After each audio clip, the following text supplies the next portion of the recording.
This is from Yoshito in Tokyo, Japan. I think some people don't fall. They just fade into a version of themselves they never planned to be. And by the time they look up, they barely recognize the person staring back.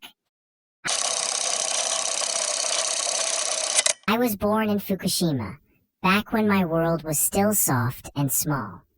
Some of my earliest memories are of riding on my dad's shoulders during summer festivals, the kind where the sky is full of paper lanterns, the air smells like grilled corn, and your only job is to chase after fireflies. That was the last time I remember feeling weightless. My dad was a quiet man. He worked as a fisherman, early mornings, cracked hands, stories that smelled like salt and seaweed. He never said much, but when he smiled, it felt like sunlight through clouds. When I was 8, he went out on the boat and didn't come home. They said it was an accident. I wasn't allowed to see his body. Just a white sheet. That's when things stopped making sense. After that, my mother changed. She didn't scream or cry. She just kind of disappeared behind her chores. She kept the house running like always, but it was like she was on autopilot. I'd watch TV alone, microwave frozen rice balls, and sit in silence while the clock ticked louder than the room. I think she broke in a way no one noticed. At school, I became the kid teachers forgot to call on. I didn't get bullied, but I didn't get invited anywhere either.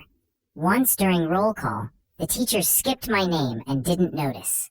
One kid leaned over and whispered, "That's the boy whose dad died," like it was some kind of invisible scar. I started pocketing snacks from the corner store, not because I was hungry, but just to feel something.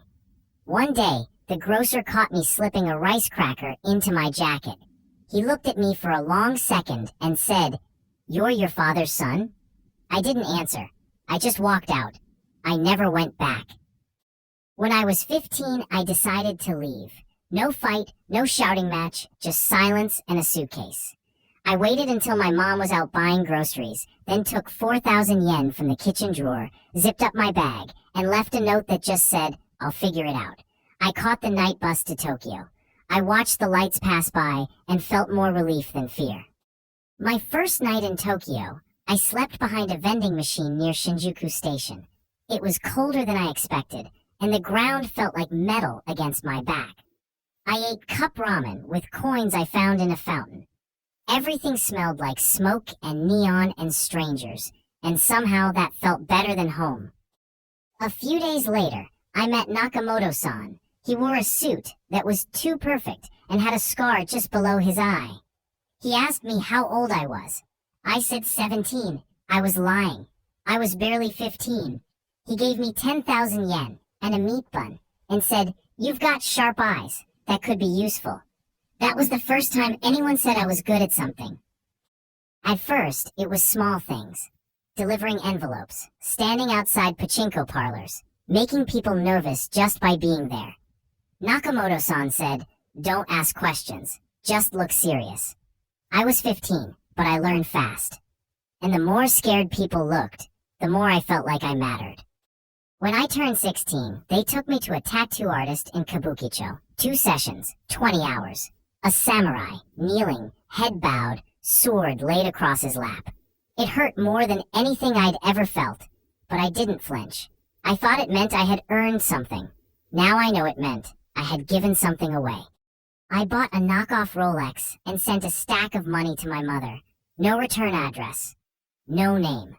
I don't know if she ever opened it, but I told myself I was taking care of her, that all this had purpose.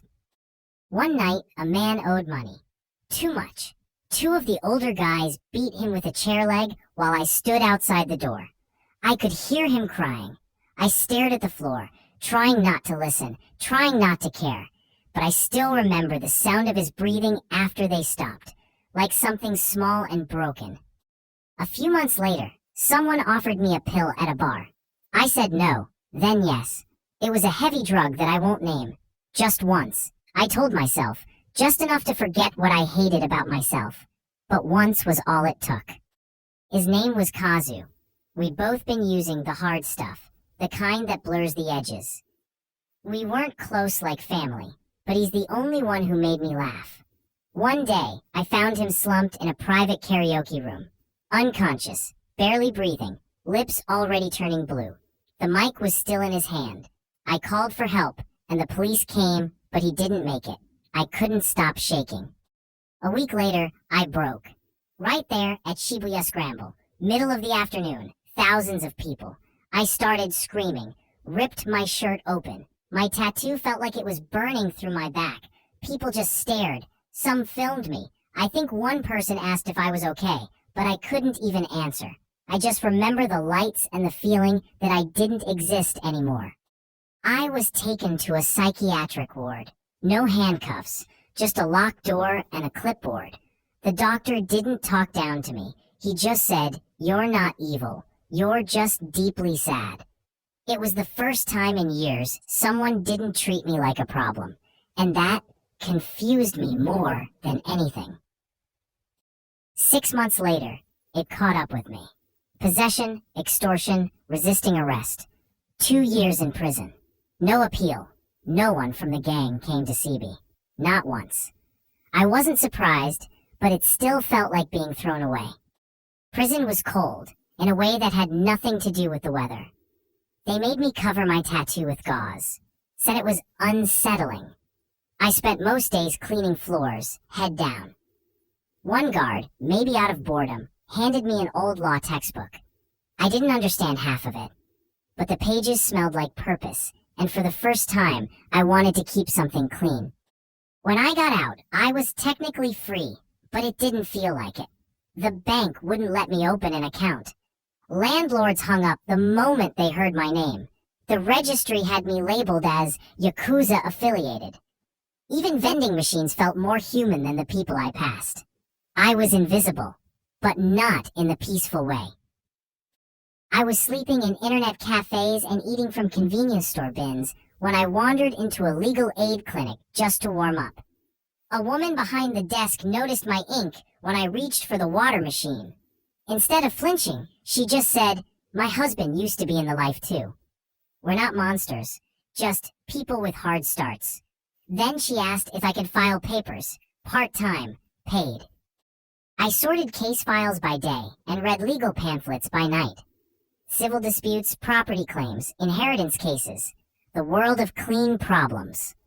Every sentence felt like learning how to be a person again. It didn't come easy, but something inside me wanted to keep showing up, even when no one was watching.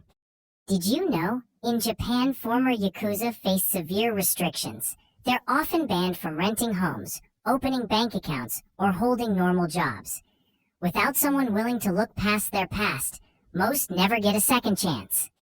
I enrolled in night school under my real name. Most days I'd work until 5, then head straight to class, still in my wrinkled shirt and worn-out shoes.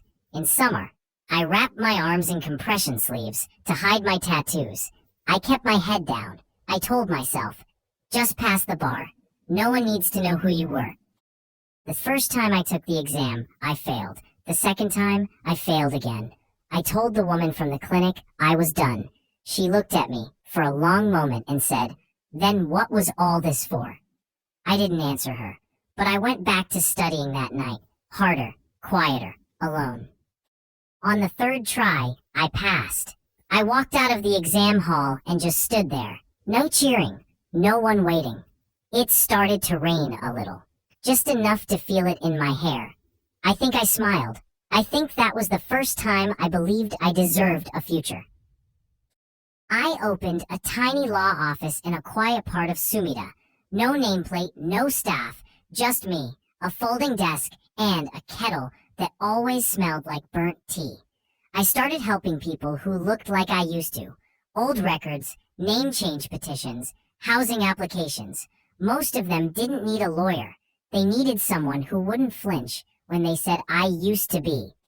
One guy cried after we got his first apartment approved. He said, "I didn't know people like us could feel real." I knew exactly what he meant. I still keep his name scribbled on a sticky note behind my monitor. Not because I need to remember him, but because I need to remember why. It took 8 years for my mother to visit me. She walked in, sat down, looked around my office like it might disappear.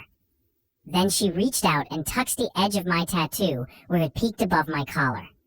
She didn't say anything about it, just said, "I'm glad you made it home," and I cried. Quietly. The way grown men do. I don't hide my past, but I don't lead with it either. If people ask, I tell them I used to be someone else, and that I worked really hard to become someone better. That usually ends the conversation, but sometimes it starts a new one. I still think about that night in Shibuya. Sometimes in dreams, sometimes in flashes. The lights, the noise, the feeling of falling through my own skin. But now, I wake up, make coffee, and start my day. Because the person I used to be didn't believe mornings like this were possible. But here they are. If this story stayed with you, leave a comment, even just a few words. Someone else might need to hear them. If you want to hear more real stories from real lives, please subscribe. You never know whose past might help someone else shape their future.